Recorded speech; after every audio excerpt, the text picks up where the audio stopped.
ഐശ്വര്യവും പ്രോസ്പെരിറ്റിയും സന്തോഷവും സമാധാനവും ധനവരവുമൊക്കെ ഉണ്ടാവണം എന്ന് ആഗ്രഹിക്കുന്നവരാണ് നിങ്ങൾ. അതേപോലെ ഒരു ചിട്ടിയോ ലോണോ അങ്ങനെയുള്ള എന്തിനെങ്കിലും വേണ്ടി കാത്തിരിക്കുന്നവരാണെന്നുണ്ടെങ്കിലും 7 വെള്ളിയാഴ്ചകളിൽ അടുപ്പിച്ച് മഹാലക്ഷ്മിക്ക് റോസപ്പൂവ് സമർപ്പിച്ചാൽ മതിയാവും. ഇത് 2 രീതിയിൽ നമുക്ക് സമർപ്പിക്കാം. അതായത് ആദ്യത്തെ വെള്ളിയാഴ്ച 1 റോസപ്പൂ, രണ്ടാമത്തെ വെള്ളിയാഴ്ച 2, അങ്ങനെ 7ാമത്തെ വെള്ളിയാഴ്ചയാകുമ്പോഴേക്കും 7 റോസപ്പൂക്കൾ ഒന്നിച്ച്. റോസപ്പൂക്കൾ കിട്ടാൻ പരിമിത കാര്യങ്ങൾ ഉള്ളവരാണെന്നുണ്ടെങ്കിൽ എല്ലാ വെള്ളിയാഴ്ചയും നിങ്ങൾ ഓരോ റോസപ്പൂവ് വീതം മഹാലക്ഷ്മിക്ക് സമർപ്പിച്ചാൽ മതിയാവും.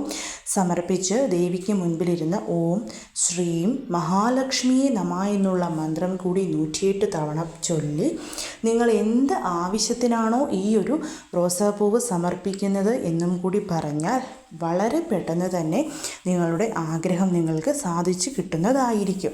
സ്ത്രീകളാണിത് ചെയ്യുന്നതെന്നുണ്ടെങ്കിൽ പീരിയഡ്സ് വരുന്ന ആ ഒരു വീക്ക് നിങ്ങൾക്ക് സ്കിപ്പ് ചെയ്യാവുന്നതാണ്. അതിനുശേഷം തുടർന്ന് കൂട്ടി ചെയ്താൽ മതിയാവും.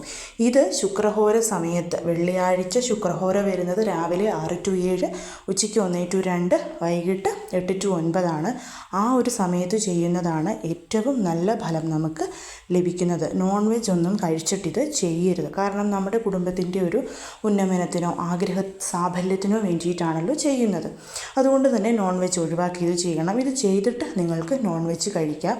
സ്ത്രീകൾക്ക് പീരിയഡ്സ് ആകുമ്പോൾ മക്കളെ കൊണ്ടോ അല്ലെങ്കിൽ ഭർത്താക്കന്മാരെ കൊണ്ടൊക്കെ ഇത് ചെയ്യിപ്പിക്കാവുന്നതുമാണ്. 100% ഫലം നിങ്ങൾക്ക് ലഭിച്ചിരിക്കും.